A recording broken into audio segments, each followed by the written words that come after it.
Oke baik, Assalamualaikum warahmatullahi wabarakatuh Bapak Ibu Guru yang terhormat. Balik lagi di channel Guru Abad 21 Media Informasi dan Edukasi. Semoga Bapak Ibu Guru senantiasa sehat walafiat Bapak Ibu. Nah, di video kali ini kita akan membahas salah satu eh, postingan yang menarik dari rekan-rekan guru yang sepertinya ini dirasakan oleh teman-teman guru yang lain ya. Dan ini akan kita bahas Bapak Ibu seperti apa sesuai petunjuk dari kementerian.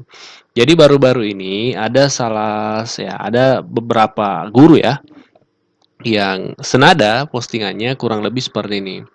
Dalam Permenpan 622 ya, postingannya siapa yang disebut pegawai? Mereka adalah PNS dan P3K. Kemudian Kemdikbud membuat peraturan tentang kinerja ya, yang kinerja saat ini ramai. Mereka mengabaikan dasar ini dan mengeneralisasi semuanya menjadi guru, sehingga guru honor pun harus mengerjakan kinerja melalui PMM katanya ya.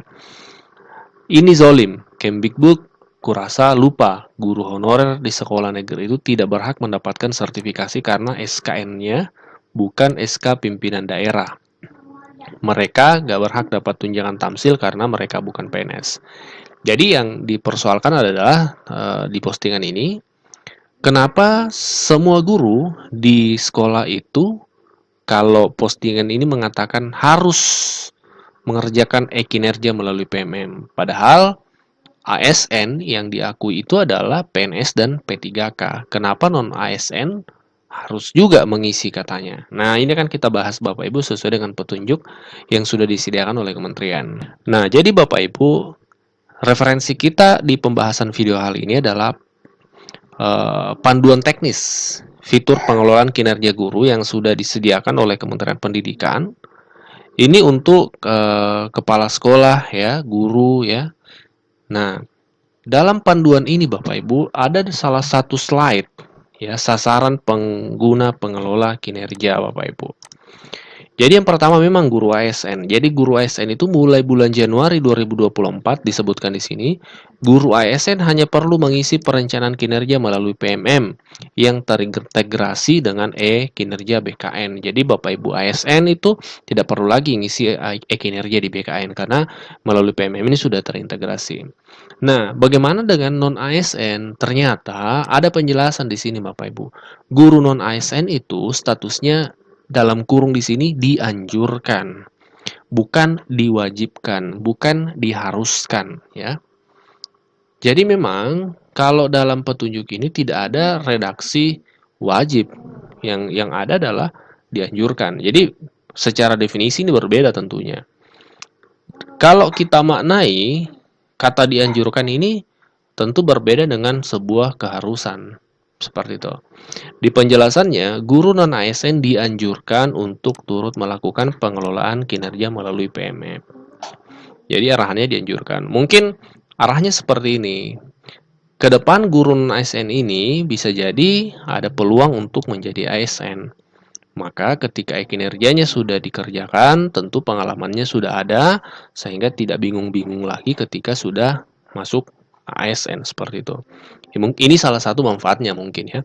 Tapi yang perlu kita garis bawahi, kalau dalam petunjuk ini tidak ada kata harus. Yang ada itu adalah dianjurkan memang. Seperti itu Bapak Ibu ya. Barangkali ada Bapak Ibu yang punya persepsi yang lain tentang poin ini, kita diskusi di kolom komentar. Tapi Bapak Ibu, terkait pengelolaan kinerja ini perlu kita pahami ya. Ini adalah alat bantu yang memudahkan guru menentukan sasaran kinerja yang lebih kontekstual dengan kebutuhan satuan pendidikan dan pengembangan karirnya demi peningkatan kualitas pembelajaran murid. Jadi, kenapa kemudian, ya ini tanggapan kami menurut kami, kenapa kemudian salah satu alasan dianjurkan karena kinerja ini adalah memudahkan guru, adalah alat bantu untuk menentukan sasaran kinerja yang lebih kontekstual. Karena memang ketika kita lihat kinerja di BKN dengan kinerja di PMM ini itu relatif berbeda.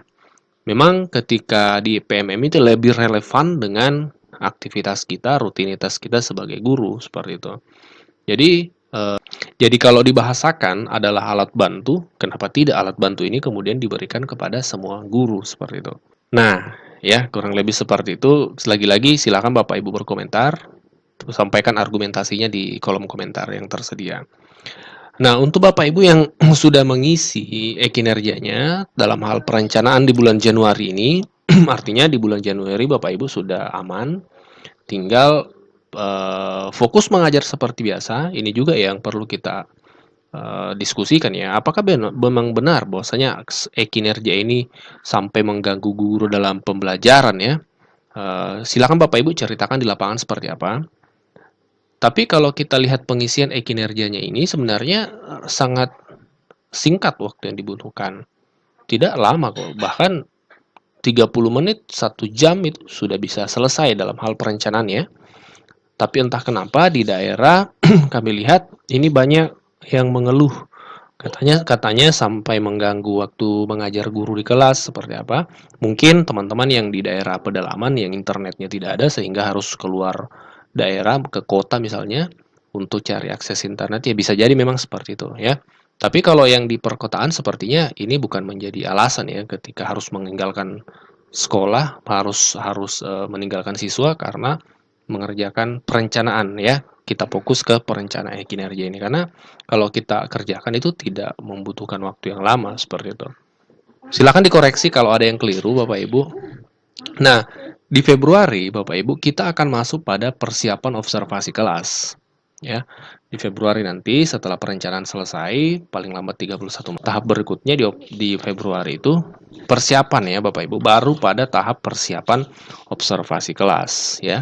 Jadi di Februari itu persiapan observasi kelas, tapi pengembangan diri, contoh misalnya kan Bapak Ibu mungkin memilih melampirkan sertifikat untuk memenuhi 32 poin itu.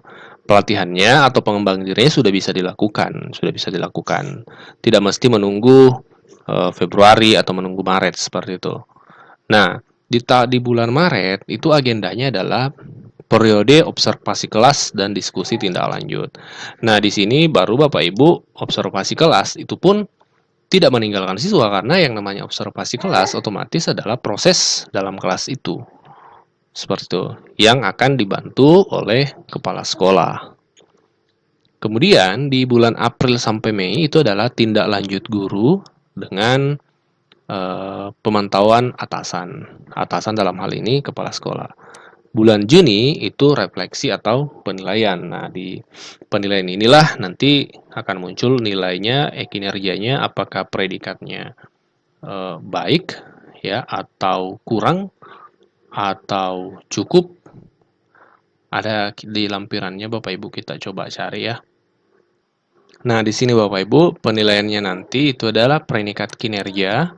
Ada kategori sangat baik, ada baik, cukup, kurang, atau sangat kurang. Nah, disinilah Bapak Ibu nanti hasil akhirnya, ya, apakah predikat kinerjanya sangat baik, baik, cukup, kurang, atau sangat kurang.